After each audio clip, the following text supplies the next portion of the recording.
തിരുവനന്തപുരം നേമത്ത് മത്സരിക്കാനുള്ള മന്ത്രി വി ശിവൻകുട്ടിയുടെ ക്ഷണത്തിന് പരിഹാസ മറുപടിയുമായി പ്രതിപക്ഷ നേതാവ് വി ഡി സതീശൻ. തന്നെക്കാൾ സംസ്കാരവും നിലവാരവുമുള്ളയാളാണ് വി ശിവൻകുട്ടിയെന്നും തർക്കിക്കാനില്ലെന്നും വി ഡി സതീശൻ പറഞ്ഞു. അതേസമയം സ്ഥാനാർത്ഥി നിർണയത്തിൽ കോൺഗ്രസിൽ ചർച്ചകൾ സജീവമാണ്.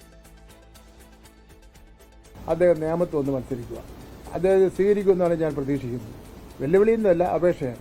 ഇന്നലെ മന്ത്രി വി ശിവൻകുട്ടി നടത്തിയ ഈ പ്രതികരണത്തിനാണ് പ്രതിപക്ഷ നേതാവ് ഇന്ന് മറുപടിയുമായി എത്തിയത്. അദ്ദേഹത്തിന് വളരെയധികം സംസ്കാരവും നിലവാരമുള്ള ആളാണ് അദ്ദേഹം. എനിക്ക് അതിൽ തർക്കമില്ല. നല്ല നിലവാരമുള്ള ആളാണ് അദ്ദേഹം. ഞാൻ അദ്ദേഹത്തെക്കാൾ നിലവാരം കുറഞ്ഞ ഒരാളാണ്. തർക്കമില്ലല്ലോ. അപ്പോൾ അദ്ദേഹത്തിന് എന്നേക്കാൾ നിലവാരവും എന്നേക്കാൾ സംസ്കാരമുള്ള ഒരാളാണ്. ഞാൻ തർക്കിക്കാനും വഴക്കിടാനുമില്ല. തന്നെ ലക്ഷ്യം വെച്ചുള്ള പ്രതികരണങ്ങൾ ശ്രദ്ധ മാറ്റാനെന്നും അതിലൊന്നും വീഴില്ലെന്നും പ്രതിപക്ഷ നേതാവ് പറയുന്നു. തെരഞ്ഞെടുപ്പിൽ ചർച്ചയാവുക പ്രതിപക്ഷം അവതരിപ്പിക്കുന്ന രാഷ്ട്രീയ അജണ്ടയെന്നും വി ഡി സതീശൻ. അതേസമയം തെരഞ്ഞെടുപ്പിൽ എംപിമാർ മത്സരിക്കേണ്ടതില്ലെന്ന് ഇതുവരെ കോൺഗ്രസ് തീരുമാനിച്ചിട്ടില്ലെന്ന് മഹിളാ കോൺഗ്രസ് സംസ്ഥാന അധ്യക്ഷ ജബി മേത്തർ MP 24നോട് പറഞ്ഞു.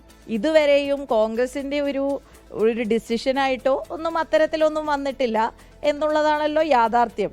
മറ്റുള്ള കാര്യങ്ങളെല്ലാം കുറെ ഊഹങ്ങളാണ്, അല്ലെങ്കിൽ പല സ്ഥലത്തും ഇരുന്ന് നടത്തുന്ന ചില ചർച്ചകളാണ്. സ്ഥാനാർത്ഥി പട്ടിക വനിതാ സൗഹൃദമായിരിക്കുമെന്നും ജബി മേത്തർ പറഞ്ഞു.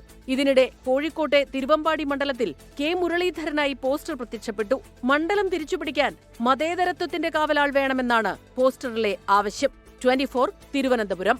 ലോകത്തെവിടെയായാലും ഏത് സമയത്തും 24 വാർത്തകളും ഓഗ്മെന്റഡ് റിയാലിറ്റി പാക്കേജുകളും എക്സ്പ്ലെയിനറുകളും വിശദമായി കാണാൻ ഞങ്ങളുടെ യൂട്യൂബ് ചാനൽ നിങ്ങൾക്ക് സബ്സ്ക്രൈബ് ചെയ്യാം.